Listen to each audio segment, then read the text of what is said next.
अस्सलाम वालेकुम viewers, welcome back to our channel 3D computing. Last lecture में हमने कंप्लीट कर लिया था क्वेश्चन नंबर 5 का पार्ट सी। आज हम स्टार्ट करने जा रहे हैं इसका part D. Let's get started. Obtain the range of values within which lies the exact value of 2.7654 plus 3.8006 minus 15.178 divide by 0.9876 if all the numbers are rounded of.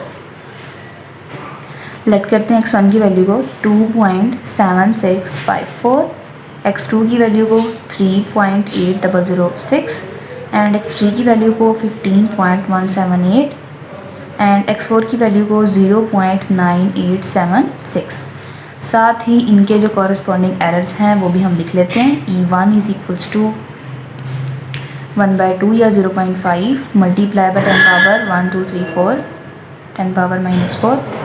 ये भी आएगा 0.5 मल्टीप्लाई 10 पावर -4। ये आएगा e3 0.5 multiply by 10 power -3 and जो e4 आएगा वो आएगा हमारे पास 0.5 मल्टीप्लाई बाय 10 पावर -4।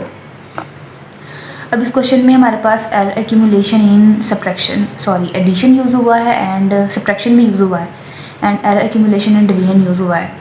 तो हम क्या करेंगे, x1 और x2 की वैल्यू के लिए सेपरेट z की वैल्यू निकालेंगे और इसके लिए सेपरेट z की वैल्यू निकालेंगे, देन उसको कंबाइन करके हम आंसर निकालेंगे अपना टोटल। चलिए z1 कैलकुलेट करते हैं पहले। z1 is equals to x1 plus x2। x1 की क्या वैल्यू हमारे पास, x1 की वैल्यू है 2.7654 प्लस x2 की जो वैल्यू है वो है 3.8006। चलिए इसे निकाल लेते हैं जल्दी से।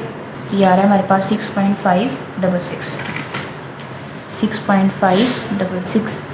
इसके साथ ही हम क्या करेंगे, z2 की वैल्यू भी कैलकुलेट कर लेते हैं, यानी कि x3 की वैल्यू डिवाइड बाय x4 की वैल्यू। x3 की वैल्यू है 15.178 डिवाइड बाय 0.9876। ये आ रही है 15.369। चलिए इसे अब z की वैल्यू कैलकुलेट कर लेते हैं। z is equal to z1, ये z1 की वैल्यू माइनस z2 की वैल्यू, z1 माइनस z2 जो कि आएगा 6.566 माइनस 15.369 माइनस 8.8026। चलिए यहाँ पर हम क्या कर सकते हैं, z1 की वैल्यू, यहाँ पर एक्यूमुलेशन एडिशन यूज़ हो रहा है। सबसे पहले इन दोनों वैल्यूज़ का क्या करेंगे, एब्सोल्यूट एरर फाइंड करेंगे ऑफ z1। उसके लिए क्या करेंगे, e1 की वैल्यू को और e2 की वैल्यू को ऐड करेंगे। इसके आगे लिख रहे हैं e1 की वैल्यू 0.00005 प्लस 0.00005 ऐड कर लिया। 1 मल्टीप्लाई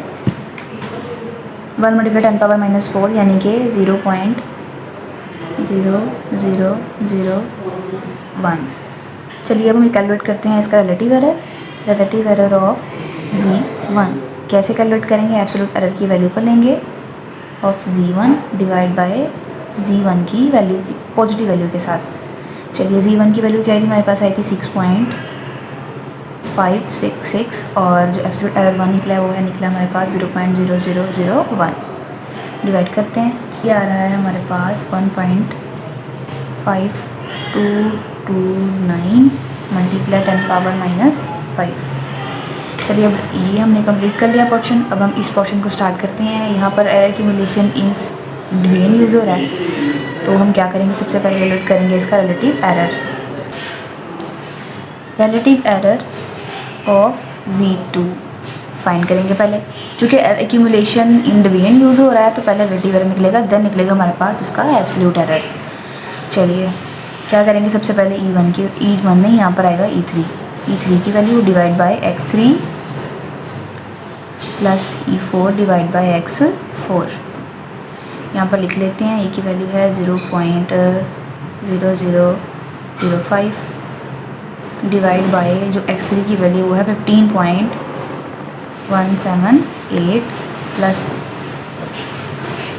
यहाँ पर है 0.00005 डिवाइड बाय जो है 0.9876 है। जल्दी से इसकी वैल्यू को कैलकुलेट कर लेते हैं। ये आ रहा है 3.294, ये आ रहा है हमारे पास 3.2942 multiply by 10 power minus 5 plus, अब इसका कैलकुलेट कर लेंगे, ये आ रहा है हमारे पास 5.0628 मल्टीप्लाई 10 पावर माइनस 5, ऐड करते हैं दोनों को, 3.2942 मल्टीप्लाई 10 पावर माइनस 5, ये आ रहा है हमारे पास 8.3569 को अगर हम राउंड ऑफ करें तो आ जाता है हमारे पास 70, तो हम 70 लिख लेते हैं multiply 10 power minus 5। Relative error of Z2 calculate हो चुका है, अब इससे मज़ीद कैलकुलेट करेंगे एब्सोल्यूट एरर ऑफ Z2। उसके लिए क्या करेंगे, रिलेटिव एरर की वैल्यू को लेंगे, डिवाइड बाय Z2 की वैल्यू को लेंगे, ये हमारे पास आया है 8.3570 multiply 10 power minus 5 divide by Z2 की वैल्यू क्या थी हमारे पास, थी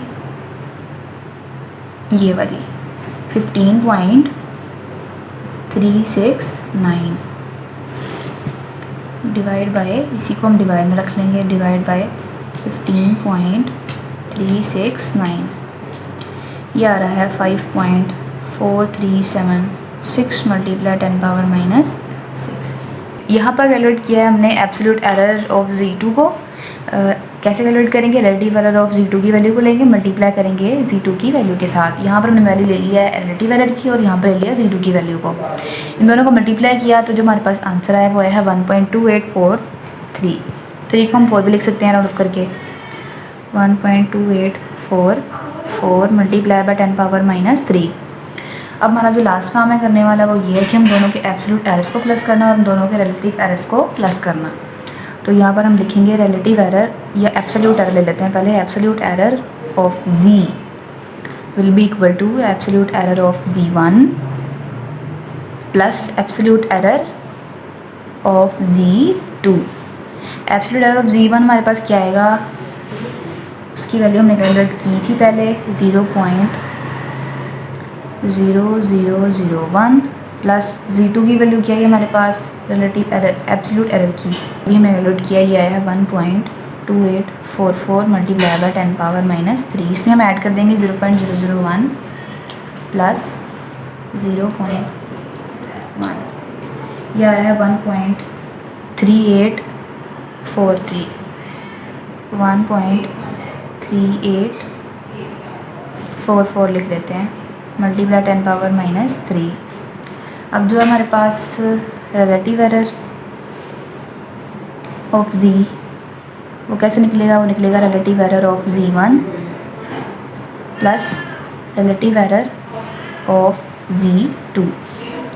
Z1 की वैल्यू क्या थी हमारे पास, रिलेटिव एरर की थी 1.5229 मल्टीप्लाई 10 पावर माइनस 5 प्लस जो रिलेटिव एरर ऑफ Z2 है वो कैसे उसकी क्या वैल्यू आई थी हमारे पास, आई थी उसकी वैल्यू 8.3570 मल्टीप्लाई 10 पावर माइनस 5, इन दोनों को प्लस कर देंगे। इसका जो आंसर है हमारे पास वो आएगा 9.8799 मल्टीप्लाई बाय 10 पावर माइनस 5। अब हमें रेंज कैलकुलेट करनी थी, इसकी रेंज कैलकुलेट करने के लिए हम क्या करते हैं, Z की वैल्यू को प्लस और माइनस करते हैं एब्सोल्यूट एरर के साथ। यहाँ पर जो हम कैलकुलेट करेंगे लो वाली वैल्यू यानी कि लोअर बाउंड या लोअर लिमिट आएगी यहाँ पर, और यहाँ पर आ जाएगी उसकी अपर वाली वैल्यू या अपर वाली लिमिट। Z की वैल्यू क्या आई थी हमारे पास, टोटल जो Z की वैल्यू थी वो थी हमारे पास, यहाँ मैं लिख देती हूँ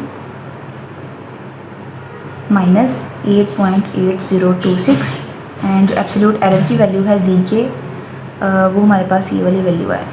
चलिए अब हम जल्दी से प्लस और माइनस कर लेते हैं, पहले Z की वैल्यू को रखेंगे देन हम रखेंगे एब्सोल्यूट एरर की वैल्यू। आंसर कैलकुलेट करने पे हमारे पास जो वैल्यू आई है वो आई है -8.8039 पे लिख सकते हैं, यहाँ से हम 40 कर सकते हैं और यहाँ पर हम प्लस कर देंगे। ऐड करने पर हमारे पास जो आंसर आया वो है -8.8012। हमारा लेक्चर यहीं पर एंड होता है। आपका इस लेक्चर के अबाउट कोई भी क्वेश्चन हो तो आप हमसे कमेंट सेक्शन में पूछ सकते हैं, हम आपको एक्टिवली रिस्पॉन्स करेंगे। तब तक के लिए अल्लाह हाफिज़ एंड थैंक्स फॉर वॉचिंग।